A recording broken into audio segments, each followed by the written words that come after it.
Well, Bill, what about it? Got an idea for the lyric yet? Play that melody once more, Dick. I think I've got something. It's about time.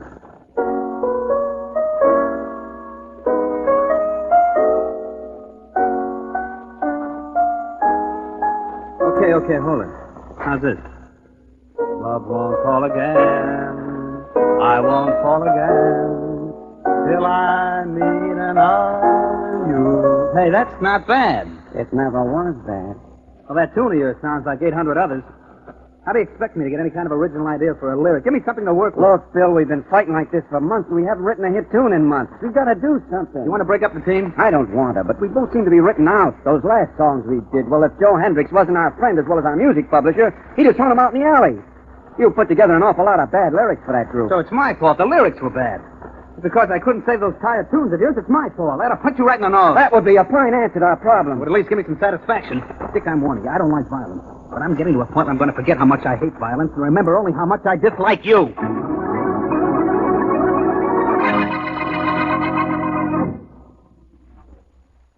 And now meet Dick Kollmar as Boston Blackie.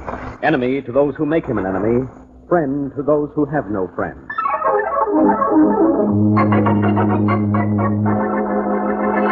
Of course I know Joe Hendricks, Mary, but I won't know him long if I ask him to publish the song of your cousin. Oh, well, maybe it isn't so bad, Blackie. Mary, dear Mary, everybody in this country at some time or other has an idea he can write a song. Oh. This happens to be the time that the thought struck your cousin.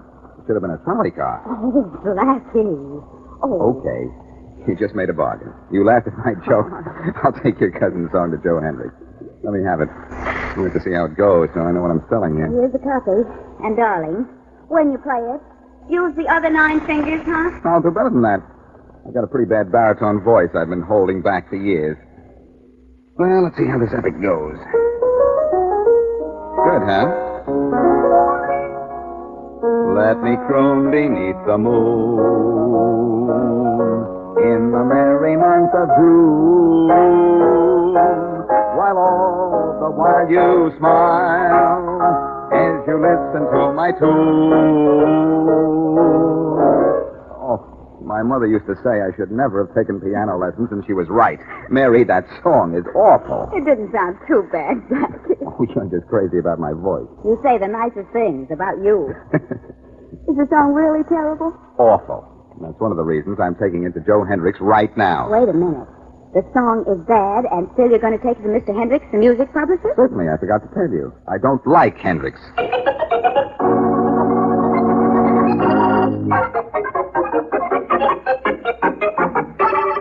Well, call all 3 hotels. You'll have to register in one of them. Leave word to call Joe Hendricks when he checks in. Right. Phones all the time, phones. Yeah? Boston Blackie? Sure, send him in. Go on in, Mary. Thank you, dear. Hiya, Joe. Hello, Blackie. Long time no high see. This is Joe Hendricks, Mary. He and Inspector Farraday make the worst jokes in the world. How do you do? Hello. Well, what can I do for you, Blackie? I've got a song, Joe. I'd like you to publish it. Here. Yeah, what's the title? In a Blue Canoe with You. You're kidding with that, aren't you? Oh, no, Mr. Hendricks. We're very serious. My cousin wrote it. Your cousin ought to be a very happy character that he's your cousin, Miss Wesley. That's fame enough for anybody. Take this song back, Blackie. Put it on the floor and let it crawl out of here by itself. Well, don't you even want to hear it? If I want bad songs, I got Dick Alton and Bill Rutley under contract. They've written nothing but bad songs for the past year. Say, how are the boys? Haven't seen them in quite a while. Physically, they're fine. Mentally, they're out of town. How about actually? They're in a piano room down the hall trying to write a Oh, song. please, Mr. Hendricks, won't you listen to my cousin's number? Blackie can play it for you. How bad is it, Blackie? I can tell you in one word. Very. But I got an idea. What is it? It isn't so bad that a professional songwriting team couldn't fix it up. Where'd you say Alton and Rutley were, Joe? In the piano room down the hall. I'm going down to see them. Maybe they'll do something about your cousin's song, Mary. I won't be too long. Phones, all the time phones. Excuse me, Miss Wesley. Of course. Hello, Hendricks speaking. Tommy boy, when'd you get in town, Tommy boy? Swell. How's the lip in the old trombone? Sure, it always was the best. Tommy, I'm glad you called back. I got a score that's atomic. A musical comedy score. You know the show Are You With It? How about doing Here I Go Again from it? It's a terrific Well, sure, I listened to your broadcast. Wouldn't miss him. Oh, you did the song last night. More well, ain't it? Hey, drop around for lunch tomorrow, huh, Tommy? About 4 o'clock, I got some new tunes to show you, Tommy. See? Terrific, Tommy. Thanks for calling, Tommy. That was... I know, Tommy. This is a very interesting business, Mr. Hendricks. Oh, Blackie, there you are. Did you find Dick Kollmar and Bill Rutledge? Yes, but they were too busy to work on your cousin's song. Oh. Come on, Mary, let's get out of here. What's your hurry, Blackie? Sit still, hang around a while. I'll buy lunch. No, thank you, Mr. Hendricks. I get hungry long before 4 o'clock. You're a normal girl. And what are you doing with Blackie? Thanks, Joe, and thanks for turning down this tune, pal. Remind me not to do something for you sometime. Don't leave. Blackie, listen, did you hear the gag about... I think you're right, Blackie. I think we'd better leave. Well, Mr. Hendricks, it was very nice. What was that? Sounded like a scream, and nothing sounds like a scream except a scream. It came from that direction. Come on, Mary, let's get out of here. All right, but I never knew you to run away from... It's Bill Rutledge's wife. Honey, what's the matter? It's awful, Joe. It's awful. Mind, kid, snap out of it. What is it? Go to the other room. Go look for yourself. Come on, Blackie. There's only one other room, and that's the piano room where Dick and Bill were working. Let's go. Are you with us, Mary? Right here, Blackie. Yeah, this is the piano room. Okay, hold everything, kids. Oh. Holy mackerel. Stay back, Mary. Dick Orton. And he's been shot through the heart. I guess I better call the police. I guess you'd better. Inspector Farraday likes nothing better than a nice, clean murder he might possibly pin on me. Hey, Blackie, you were in here only a few minutes ago, and Orton was alive then. You said he didn't want to work on that song you brought me. That's right. Maybe you better stay here, Blackie. Maybe you couldn't talk Dick into helping you. Maybe you got tired of shooting off your mouth and switched to shooting off your gun.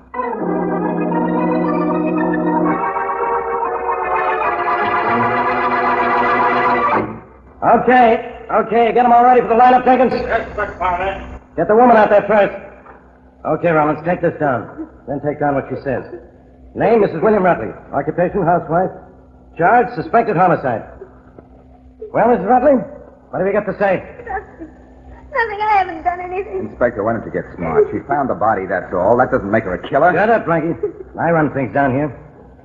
Mrs. Rutley, did you kill Dick Orton, your husband's partner? No, all I did was find him already dead. That's all I know. Oh, please let me get down from here. These lights. She's fainted, Faraday. Happy now? When that dame comes to, Rollins, take her in and book her for murder. I'll be in my office. He'll be in his office, Rollins, with me. Beat it, Blackie, before I find a reason why you wanted Alton dead. Oh, I had a reason, Inspector. Huh? A reason, but not a motive. There's a subtle difference there. You wouldn't understand.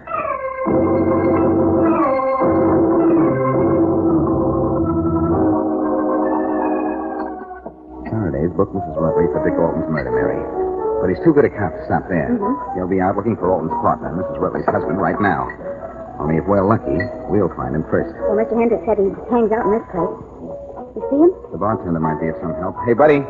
Yeah, what do you have? A little information for now.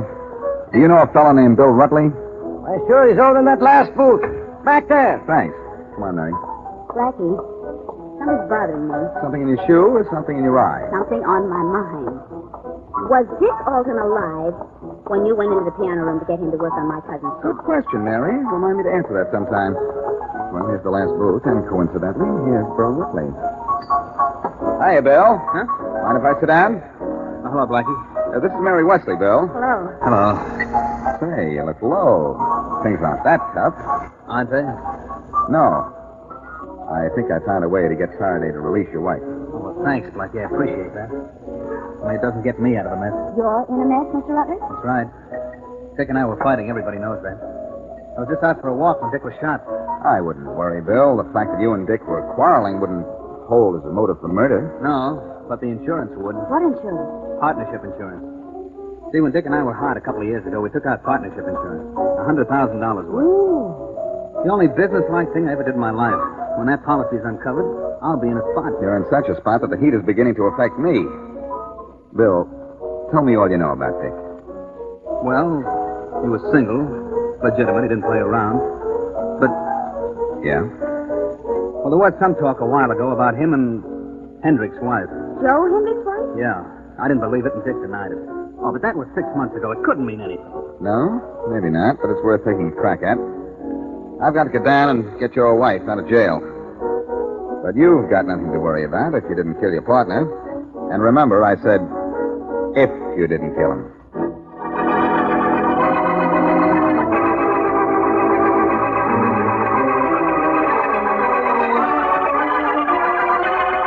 I don't suppose you want to listen to me, Faraday. Blackie, I don't even want to look at you.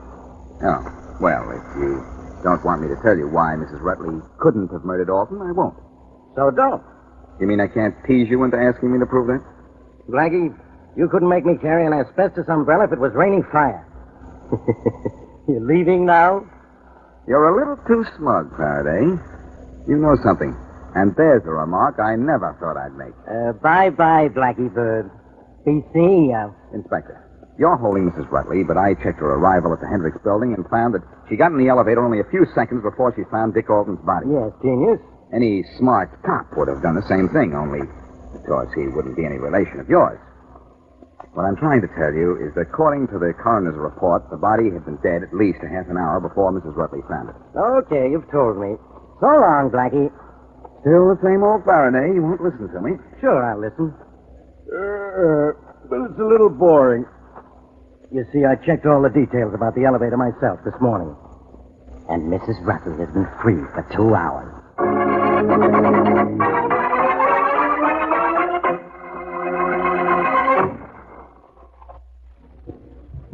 And now back to Boston Blackie.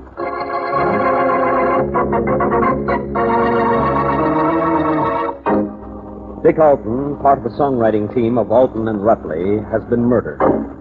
The body was discovered by Mrs. Rutley, who promptly was booked for murder by Inspector Farraday, but later released, when it was proven that she came into the building only seconds before she found the body, and that the body had been dead almost a half hour at that time. Boston Blackie has discovered that the songwriting team had a partnership insurance policy, payable to one on the death of the other, which makes Bill Rutley a suspect. But he has also uncovered the fact that at one time there was talk concerning the murdered man and the wife of Joe Hendricks, music publisher. As we return to our story, Blackie is in Hendricks' office. I can't talk to you now, Blackie. I'm busy. Don't talk. Listen. Joe, I hear that there was some gossip concerning Dick Alton and your wife about 6 months ago. Where'd you hear that? What's the difference where? It's true, isn't it? There was some talk? Sure, that's true. I never paid any attention to it. Hey, you're not thinking. I don't know why you say that. Jealousy is a pretty strong motive. You think I killed Dick Alton for something that happened 6 months ago, if it happened at all, which I doubt? It could be. You know, Joe, you're in a fascinating business. Words and music. Stay honest, and the world dances to your songs. But fool around with murder, Joe, and you'll dance at the end of a rope.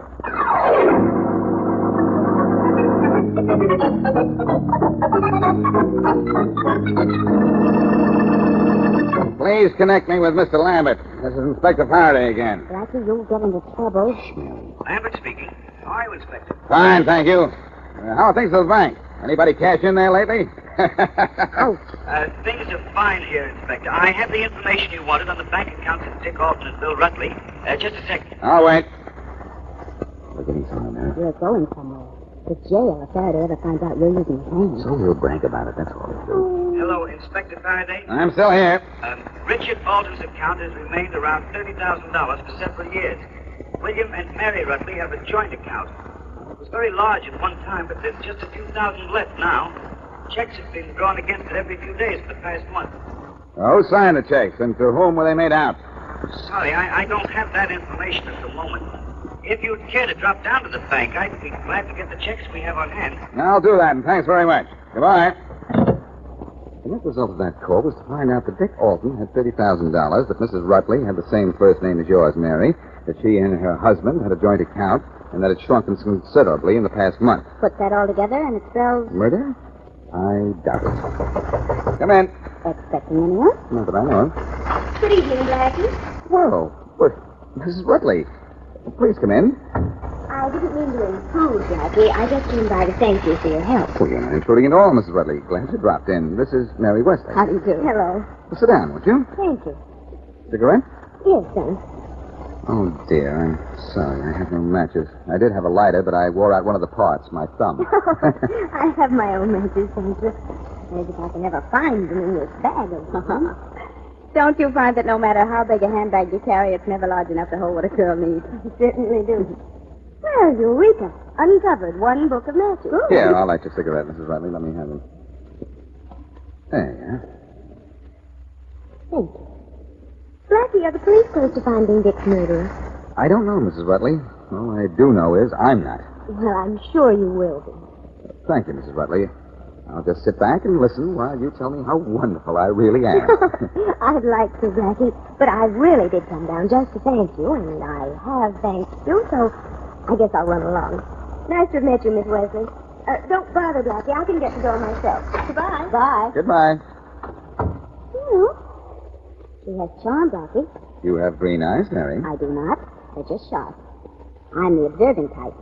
For instance, I observed that you forgot to give Mrs. Rutley back her matches. The Rio Cafe, it says on the matchbox cover. Ever been to the Rio? Nope. I don't go for that rumba and samba stuff. I like to dance in English. The Rio's quite a spot. Gambling hall downstairs. If you know the right people, you get in. I wonder how Mrs. Rutley got these matches. I once had a book of matches with an advertisement on the cover urging me to buy my hay, feed, and grain at Davenport, Iowa. Too far, though. I just let my cattle get hungry. The talk is good, but the results are negligible. Get your coat on, Mary. We're bound for the bank. To the bank? Could I just throw in a casual slide? To withdraw some information and deposit it to the account of an unsolved murder.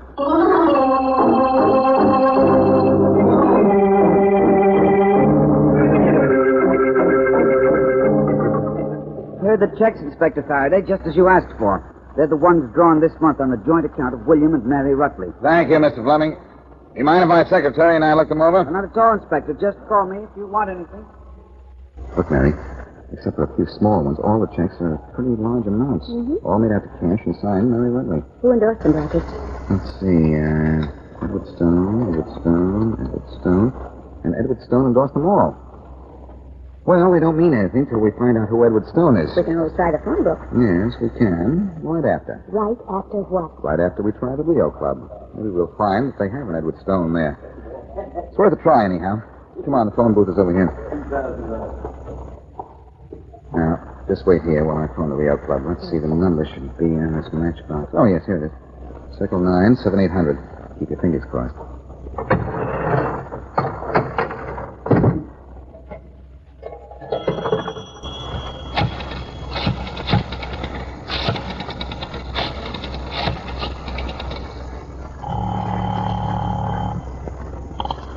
Good afternoon, Rio Club. Eddie Stone, please. Mr. Stone, just a moment. Go ahead, please. Hello, Stone. Yes, Stone speaking. This is Mr. Fleming at the 12th National Bank. You endorsed several checks made out by Mrs. Mary Rutley. Sure. What's the matter, they bounce? No, they're good. I just wanted to verify your signature. It's mine, all right. I don't write so good. I'm just learning. I see. Oh, Mr. Stone, if I wanted to come to the Rio Club, could you see to it that I was allowed downstairs? You know about the downstairs? Yeah, a friend of mine told me about it. Bill Rutley. He's never been here. His partner, the guy who got bumped yesterday, he started coming here about a month ago. Did pretty well, too. Well, I couldn't very well get him to take me to the club, could I? No, I guess not. Hey, Mr. Fleming, I don't see no harm in you coming down here. You don't need no friend, just ask for me. Oh, thank you, Mr. Stone. Thank you very, very much. Goodbye. It worked, Mary. Good. Now I've got to get Farraday on the wire and ask him to have Hendricks and Mr. and Mrs. Rutley in Hendricks' office in half an hour.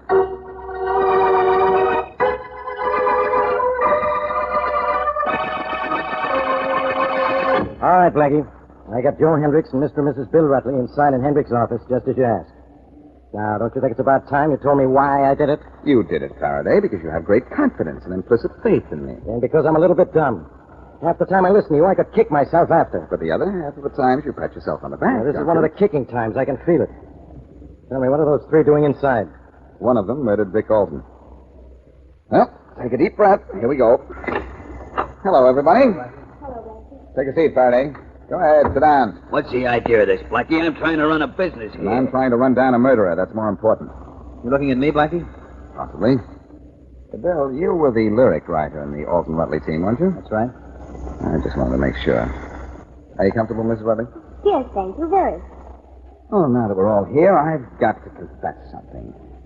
Yesterday morning, I left Hendricks and Mary in this office. Went into a piano room where I found the murdered body of Dick Alton. And I picked up a piece of music manuscript paper that was lying on the floor near the body. Dick was putting the tune down on paper when I left him. Dick was working on that music when his killer walked in. He took one look and feverishly wrote down 5 notes at the bottom of the manuscript page. Here's the manuscript paper, and I'm going to play you the 5 notes right now. All right to use your piano, John? Well, all right, go ahead. Thanks. Now, here are the 5 notes. That's all. Just those 5 notes. Anybody recognize the tune? Means nothing to me, Blackie. That's because there are no harmonies. Listen to it now. Hey, that's George M. Cohan's Mary. What's that got to do with this? Everything. The first line of the lyric, the one that matches these notes, is, "'Cause it was Mary." Dick Alton named his murderer just before he was shot. Mary Rutley, you killed Dick Alton. Grab her, Faraday. Don't let her get out that door. Let me go. I had to do it. I tell you, I had to. Well, that's a fitting climax in the music publishing office. I supply the words and music, and a murderess decides to sing.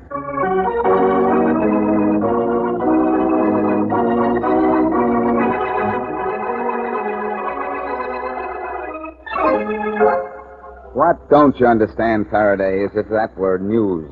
Why Mrs. Rutley killed her husband's partner? Anybody knows the answer to that, Inspector. Sure. Anybody but me.